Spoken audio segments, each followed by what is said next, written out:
আসসালামু আলাইকুম everyone, welcome to back my YouTube channel.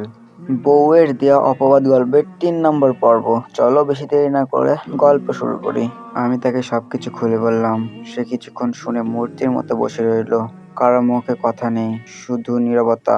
নীরবতা ভেঙে সজল বলতে লাগলো, চিন্তা করিস না, সব ঠিক হয়ে যাবে। আমি শুধু মাথা নাড়ালাম। কষ্টের ভেতরটা দুমড়ে মুচড়ে যাচ্ছে। সজলকে বললাম, আমার একটা কাজ করে দিতে পারবি? সে বলল, কি কাজ বল। আমি বললাম, তুই শুধু একটু খোঁজ নিয়ে দেখিস ঠিক কী কারণে নীলা আমাকে ডিভোর্স দিতে চাচ্ছে। কি অন্যায় আমার। আমার অন্যায় হলে আমি মাথা নত করব এবং মেনে নেব, তবু মিথ্যা অপবাদে সই করব না। প্লিজ ভাই, তুই একটু খোঁজ নিয়ে দেখ। সজল বলল, আচ্ছা, চিন্তা করিস না, আমি দেখতেছি। তারপর সজল আমাকে ব্যথার ওষুধ খাওয়াই ও মাথায় ব্যান্ডেজ করে দেয়। তারপর চলে যাই। আমি বসে ভাবতেছি, এই আমার সেই নীলা, যে কিনা আমার সামান্য জ্বরে আমার পাশে বসে থাকতো, আমার অসুস্থতা দেখলে অনেক সেবা যত্ন করত, সামান্য অভিমানে কেঁদে কেঁদে বালিশ ভেজাতো। কিন্তু আজ সেই নীলা নেই। এইভাবে দেখতে দেখতে 1 সপ্তাহ চলে যায়। আমিও মোটামুটি সুস্থ হয়ে গেছি। সজল নিয়মিত খোঁজ খবর নিত, বাসায় খাবার দিয়ে যেত। 1 সপ্তাহ আমি চাকরিতে যেতে পারিনি দেখে চাকরি থেকে আমাকে বহিষ্কার করে দিয়েছে। আমার তাতে কোনো দুঃখ নেই। দুপুর দিকে বসে বসে বই পড়তেছি, হঠাৎ দেখি মালিকের মেয়ে একটা টিফিন বক্স নিয়ে এসে দাঁড়িয়ে আছে। আমাকে দেখে বলল, এই খাবারটা আপনার জন্য পাঠিয়েছে। শুনলাম ভাবি নাকি চলে গিয়েছে রাগ করে। আমি জবাবে শুধু হা বললাম। খাবার নিলাম হাতে। না নিলে আবার বলবে অহংকারী আমি। অনিচ্ছা সত্ত্বেও নিলাম। পরের দিন সকালে বের হলাম একটা চাকরির জন্য। পথে সজলের সাথে দেখা। ওকে এই কথা বলতেই বলল, আরে আমার অফিসে একটা পোস্ট খালি আছে, কাল থেকে জয়েন করিস, সমস্যা নেই।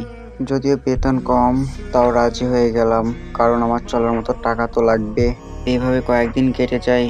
নীলার কোনো খবর নেই, ফোনও বন্ধ। আমার বাসায় মালিকের মেয়ে প্রায় খাবার নিয়ে আসে।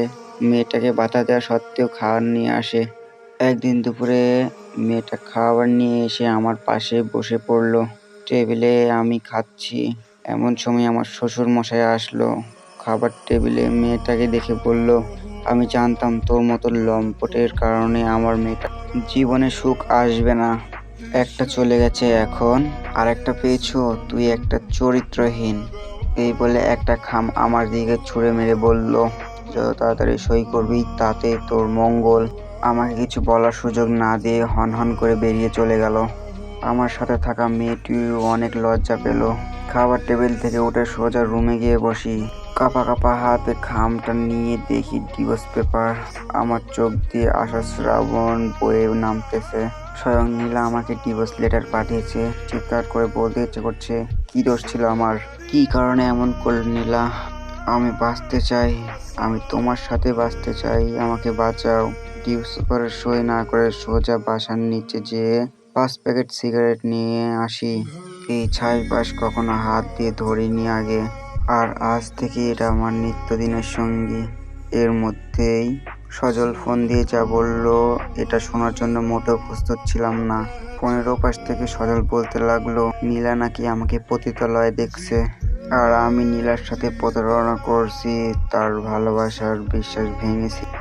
আসসালামু আলাইকুম এভরিওয়ান, আজকের গল্পটা এই পর্যন্তই। আর নেক্সট পার্টগুলো আর একটু বড় করে দেওয়ার চেষ্টা করব, আর ছোট করে দেওয়ার জন্য খুবই দুঃখিত। চ্যানেলটা সাবস্ক্রাইব করে দিও এবং গল্পটা কেমন হয়েছে কমেন্ট করে জানাও, এবং ভিডিও ভালো লাগলে একটা লাইক করে দিও।